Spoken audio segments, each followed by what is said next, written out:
이사야 33장.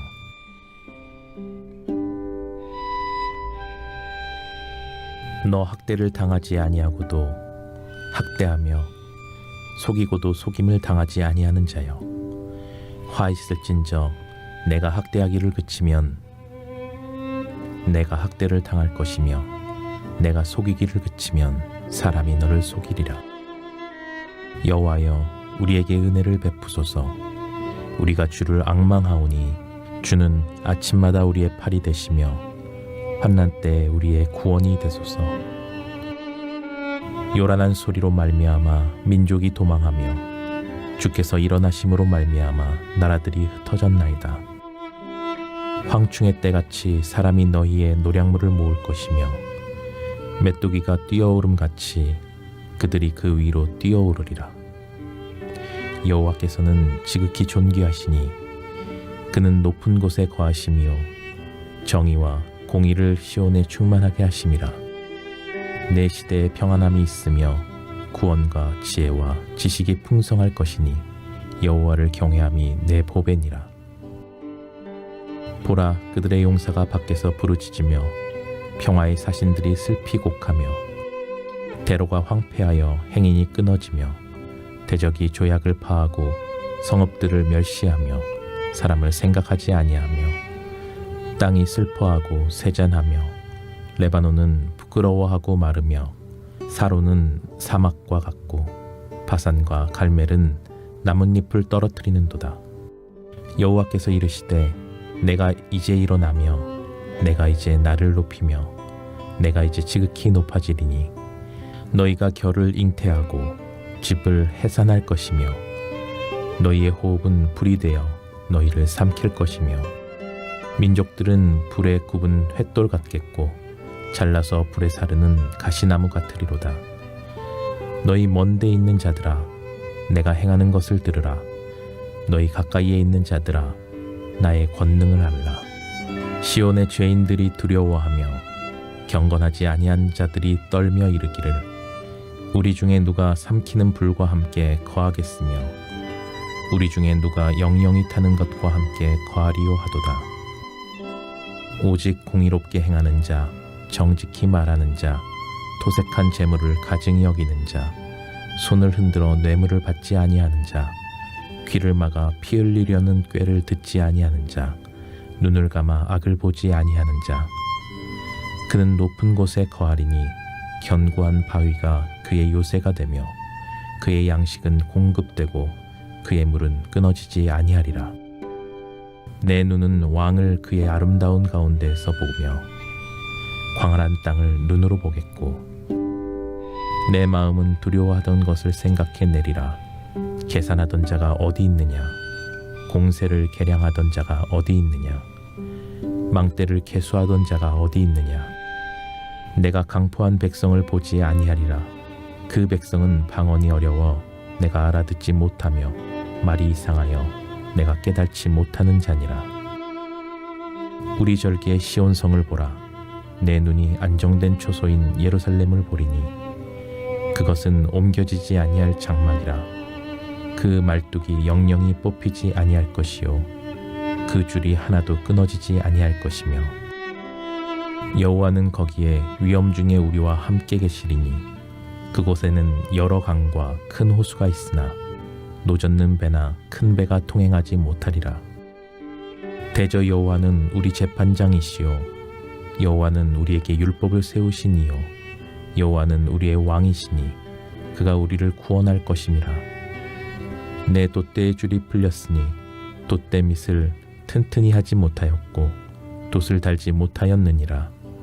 때가 되면 많은 재물을 탈취하여 나누리니 저는 자도 그 재물을 취할 것이며 그 거주민은 내가 병들었노라 하지 아니할 것이라. 거기에 사는 백성이 사죄함을 받으리라.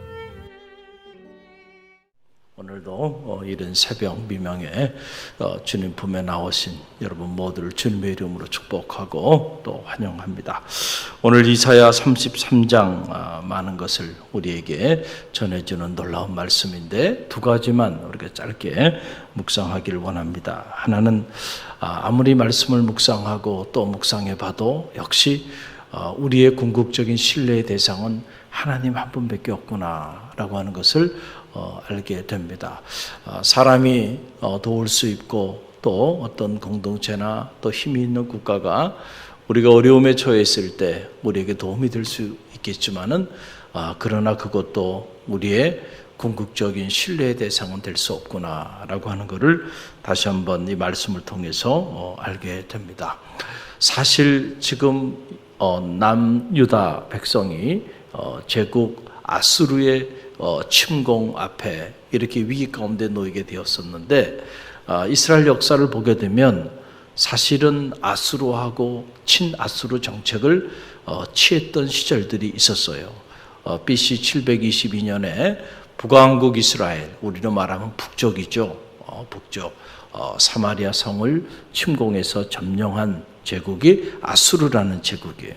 그러고 난 다음에 그 이후에 699년에 이 아수르 제국이 그 여세를 몰아서 남쪽으로 내려온 겁니다. 그래서 남유다를 침공하게 돼요. 그때 우리가 잘 알고 있는 히스기야 왕의 부왕이었던 아하스가 나라를 다스리고 있을 때에 그러한 일이 일어나게 되자 이 아하스가 나라를 살리기 위해서 아수르하고 친아수르 정책을 펼칩니다.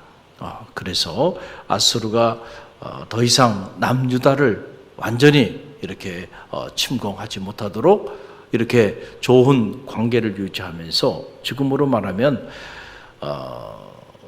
그 아수르에게 조공까지 바치면서 이렇게 지내게 돼요. 그러자 아하스 왕이 죽고 그의 아들 히스기야가 남유다의 남쪽에 이제 왕으로 부임을 해서 보니까 이게 나라가 꼴이 아닌 거예요. 이게 너무 아수르에 우리가 종속이 돼가지고 조공을 바치고 있는 모습을 보니까 이것은 안 되겠다. 그래서 친아수르 정책을 철회합니다. 자, 그러자 또 그런 모습을 보고는 아수르 제국이 남유다를 침공해 와요. 그 위기에 봉착하게 되니까 그제서야 히스기야 왕도 두 손을 듭니다. 그리고는 각종 귀한 것들을 아수르에게 다 내주면서 또 평화 조약을 맺습니다. 그래서 다시는 침공하지 않는 것으로 그 대신 우리에게 있는 귀한 것들을 다 내줍니다. 그래서 우리는 말하면 지금으로 말하면은 이 국가 간에 이제 협약을 맺은 거예요. 그래서 더 이상은 침공하지 않겠다. 그런데 다시 그럼에도 불구하고 그런 약조에도 불구하고 아수르 제국이 남유다를 침공해 오는 이런 안타까운 일이 벌어지게 된 거예요. 그래서 오늘 성경에 보게 되면은 오늘 1절 말씀에 지금 나오는 이 이야기가 그런 배경을 전제로 하고 있는 거예요. 1절 함께 읽어봅니다. 너 학대를 당하지 아니하고도 학대하며 속이고도 속임을 당하지 아니하는 자여 화 있을진저 내가 학대하기를 그치면 내가 학대를 당할 것이며 내가 속이기를 그치면 사람이 너를 속이리라. 자, 여기서 너 학대를 당하지 아니하고도 너라고 하는 너가 누굴 말하는 거냐? 바로 이 아수르 제국을 말하는 거예요. 그래서 이 아수르 제국이 학대하며 속였다는 거예요. 그렇죠? 학대했다고 하는 것은 남유다를 공격하고 침공하고 그리고 그들을 그렇게 힘들게 못 살게 굴었다는 거예요. 그리고 또 속였다는 거예요. 그건 뭐예요? 약조를 하고도 그러고도 그 약조를 어기고 다시 또 침공에 들어온 거예요. 그래서 지금 그런 아수르는 반드시 어떻게 될 거라고 하는 거예요? 화 있을진저. 하나님의 음성이 자 남유다 백성에게만 임하는 게 아니고 누구에게도 임해요? 아수르 제국에게도 임하는. 그래서 아수르의 이 사내립을 향한 하나님의 이 저주의 메시지가 임하고 있는 것을 보게 됩니다. 자, 이걸 보게 되면은 애굽에 살 길을 찾았는데 결국 전쟁이 일어나서 보니까 애굽도 힘이 없어가지고 애굽도 다 당하고 말아요. 그러니까 애굽도 도와주고 싶어도 결국 애굽에 애굽도 도울 수 있는 능력의 한계가 그들에게도 있었던 거예요. 그러니까 사실은 애굽도 궁극적으로 대안이 될 수가 없었고, 또 이 아수르가 너무 강대국이다 보니까 이 아수르하고 좋은 그런 정책들, 조약들 이런 걸 통해서 평화를 유지하려고 몸부림을 쳤던 거예요. 그런데 결국 그들을 믿을 수가 없는 거예요. 여러분, 국가 간의 관계라는 것은 지금도 똑같습니다. 우리가 결국 국가는 자국의 이익을 위해서 움직이는 그런 단체이기 때문에 자국의 이익이 있을 때는 얼마든지 평화롭게 함께 손을 잡아요. 그러나 자국의 이익에 반하는 일이 벌어지면 한순간에 등을 돌리는 겁니다. 우리가 지금 다 경험하고 있는 거 아닙니까? 응? 일본하고 관계도 마찬가지고요. 자국의 이익에 해가 된다고 생각하면 한순간에 수출도 다 규제해버리고 말이죠. 중국과의 관계도 마찬가지고 미국과의 관계도 마찬가지예요. 우리가 영원히 믿을 수 있겠는가? 여러분, 그래서 영원히 우리가 신뢰해야 될 대상은 사실은 하나님 한 분밖에 없어요. 남유다가 지혜로웠다고 한다면 사실은 그들이 다윗 왕조의 그 믿음의 그 계보를 잘 계승해서 그들이 다시 신정정치를 하면서 모든 영적인 차원에서 그들이 하나님 품을 떠났던 것들을 다시 새롭게 하고 참여하며 하나님께로 나갔다고 한다면, 여러분, 하나님이 붙잡아 주시면 누가 그것을 빼앗을 수 있겠어요? 할렐루야. 하나님이 문을 여시면 닫을 자가 없고 닫으면 열 자가 없는 겁니다. 모든 주권이 하나님께 있는데, 그런데 그들이 그것을 인정하지 못하는 거예요. 때때로 오늘 우리도 그런 삶을 살아가잖아요. 모든 주권이 하나님의 손에 달려있다는 이 너무나도 당연한 이 사실을 사실은 받아들이는 것이 쉽지 않아요. 그래서 자꾸 우리가 외교적으로 문제를 해결하려고 하고 군사적으로 문제를 해결하려고 하고 경제적으로 문제를 해결하려고 그렇게 몸부림쳐요. 그 몸부림치는 것 자체가 잘못된 건 아니에요. 우리가 그런 노력도 해야 돼요. 그러나 그것이 우리의 궁극적 신뢰의 대상이 될 수 없음은 인정해야 돼. 할렐루야. 우리가 그렇게 노력하면서도 여전히 우리의 희망은 오직 하나님께 있음을 우리가 인정하고 그 하나님에 대한 믿음을 저버리지 말아야 돼요. 그럴 때 하나님께서 도우시고 인도하셔서 무슨 일을 만나든지 살 길을 열어주시는 것이죠. 우리가 이 역사를 통해서 배우는 겁니다. 특별히 이스라엘의 이 파란만장한 이런 역사들을 통해서 오늘 우리의 삶에 반면 교사 삼는 그런 지혜가 있기를 간절히 바랍니다. 또 하나 오늘 말씀 보게 되니까 이런 상황 속에서도 감동적이게도 그래도 남은 자들이 있었어요. 남유다에. 그래서 그 남은 자들이 하나님 앞에 도움을 구하고 기도하는 이런 감동적인 장면이 오늘 2절에 나오고 있는 걸 보게 되는데요. 오늘 2절 말씀입니다. 함께 읽어봅니다. 여호와여 우리에게 은혜를 베푸소서. 우리가 주를 앙망하오니 주는 아침마다 우리의 팔이 되시며 환난 때에 우리의 구원이 되소서. 아멘. 참 정말 사막 한복판에 오아시스를 만난 것 같은 그런 느낌을 받게 되죠. 야, 남유다가 다 타락해서 북왕국 이스라엘처럼 하나님 품을 다 떠나버리는 이런 인생들이 되었는 줄 알았는데 이 상황 속에서도 하나님께 기도하는 남은 자들이 있었다. 그런데 그 기도의 내용을 보니까 참 감동적이에요. 우리에게 은혜를 베푸소서. O Lord, be gracious to us. 우리에게 당신의 은혜를 허락하여 달라는 거예요. 여러분, 한번 돌아보세요. 돌아보면 모든 것이 하나님의 은혜입니다. 우리가 우리 힘으로 살아온 것 같지만 은혜 아니고서 오늘 우리가 어떻게 존재할 수 있나요? 저도 돌아보면 그래요.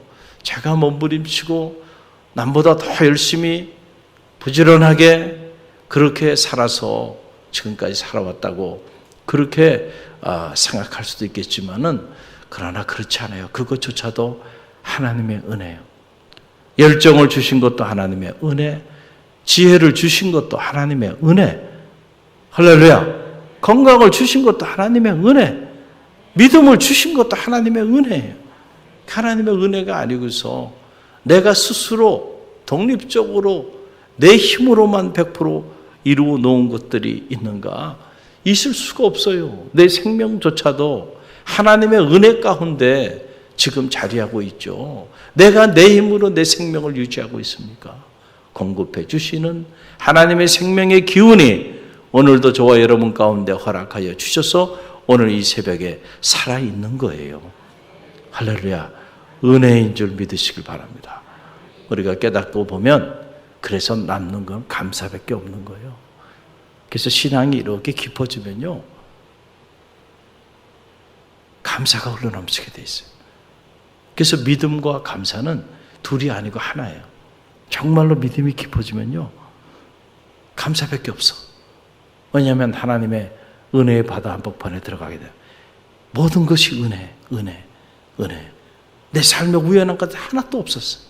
다 하나님의 은혜였어요. 그런데 어떻게 감사하지 않아요? 그 은혜가 물밀듯이 밀려오는데 말이죠. 어떻게 그 하나님 앞에 교만할 수 있겠어요? 모든 것이 하나님의 은혜였는데 고개를 숙이게 되는, 그리고 감사가, 복받쳐 오르는 감사가 강같이 흘러넘치게 되는 거죠. 할렐루야.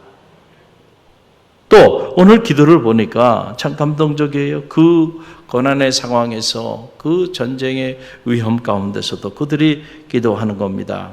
우리가 주를 앙망하나이다. We long for you. 우리가 당신만을 갈망하나이다. 여러분, 이 위기 상황 속에서 우리가 여호와 하나님을 갈망한다고 하는 거, 마치 사슴이 시냇물을 찾기에 갈급함처럼 그렇게 갈급한 심령을 가지고 하나님을 갈망한다는 거예요. 찾고 또 찾는다는 거예요. 너희가 전심으로 나를 찾고 찾으면 나를 만나리라 그랬잖아요. 우리가 정말로 하나님을 인격적으로 체험하고 인격적으로 만나는 사람들은 누구냐면, 전심으로 위기 가운데서, 고난 가운데서 하나님을 찾고 또 찾으며 long for you. long, 우리가 갈망한다는 거예요. 간절히 갈망한다는 거예요, 하나님을. 이 위기 상황 속에서. 그런 자들은요, 하나님 만나게 됩니다. 할렐루야. 그래서 위기가 기회가 되고요, 고난이 축복이 되는 거예요. 경제적으로 어려운 가운데 있는 이들이 있습니까? 또 건강의 문제로, 자녀의 문제로, 사업의 문제로 정말 감당하기 어려운 그런 삶의 자리 가운데 자리한 이들이 있습니까? 바로 그때가 여호와 하나님을 갈망할 때입니다. 여호와 하나님을 우리가 앙망해야 될 때임을 기억하세요. 그럴 때 그 위기가 새로운 축복의 기회가 될 줄로 믿습니다. 또 오늘 그 기도의 내용을 보니까 참 감동적이에요. 아침마다 every morning이죠. 아침마다 당신은 우리의, 여기는 팔이라고 나왔는데 원어에 보면 우리의 힘이 되십니다 라고 하는 거고, 그리고 당신은 이 환난 때에 우리의 구원이 되십니다 라고 하는 거예요. 여러분, 참 감동적인 고백이죠. 아침마다, 매일 아침마다 여호와 하나님 당신은 우리의 힘이 되시고 우리의 팔이 되십니다. 오늘 이 새벽에도 여호와 하나님이 여러분의 힘이 되시고 여호와 하나님이 여러분의 팔이 되심을 고백하며 나가는 성도들이 되시길 바랍니다. 여호와 하나님이 환난 때에 우리를 모른다 하지 아니하고 이 환난 때에 우리 구원이 되시는 주님, 그 주님을 향하여 사슴이 시냇물을 찾기에 갈급함처럼 우리가 지금 여호와 하나님을 앙망하고, 그리고 여호와 하나님에게 우리에게 은혜를 베풀어 달라고, be gracious to us, 우리에게 당신의 은혜를 부어 달라고, 그 은혜를 거두지 말라고 이렇게 간절히 기도하는 모습을 보게 돼요. 자, 이런 자들을 향해서 하나님이 저주와 심판과 경고의 메시지만 하신 것이 아니고요, 놀랍게 회복과 응답과 축복의 메시지를 오늘 이 이사야서 33장에 기록하고 있는 걸 보게 돼요. 여러분, 그 내용이 6절에 나오죠. 이렇게 기도하며 나가는 자들에게 임하는 축복입니다. 6절 말씀 함께 읽어봅니다. 내 세대에 평안함이 있으며 구원과 지혜와 지식이 풍성할 것이니 여호와를 경외함이 내 법이니라. 아멘. 내 세대에 평안함이 있을 것이다. 할렐루야.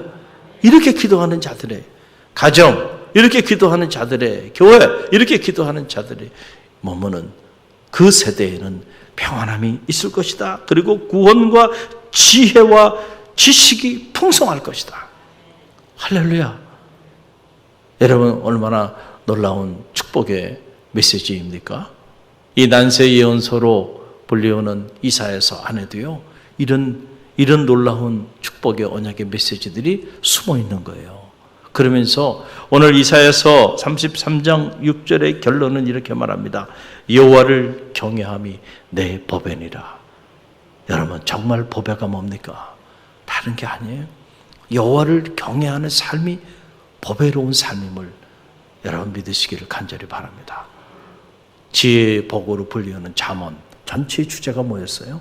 결국은 여호와를 경외하는 것이 모든 지혜의 근본이 된다라고 하는 거죠. 그래서 정말로 법애로운 삶, 그것은 다른 삶이 아니고 여호와를 경외하는 삶이다. 그런 삶이 있는 곳에는 내 세대의 평안함이 있고 지혜와 지식과 구원이 가득을 넘치게 될 것이라는 거예요. 할렐루야.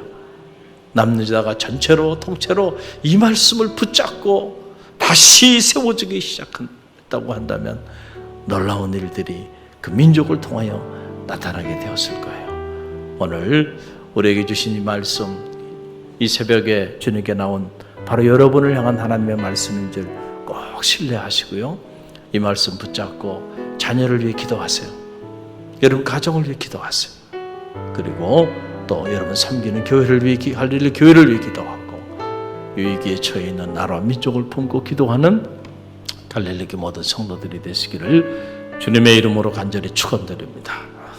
오늘 주신 말씀 붙잡고 기도합니다.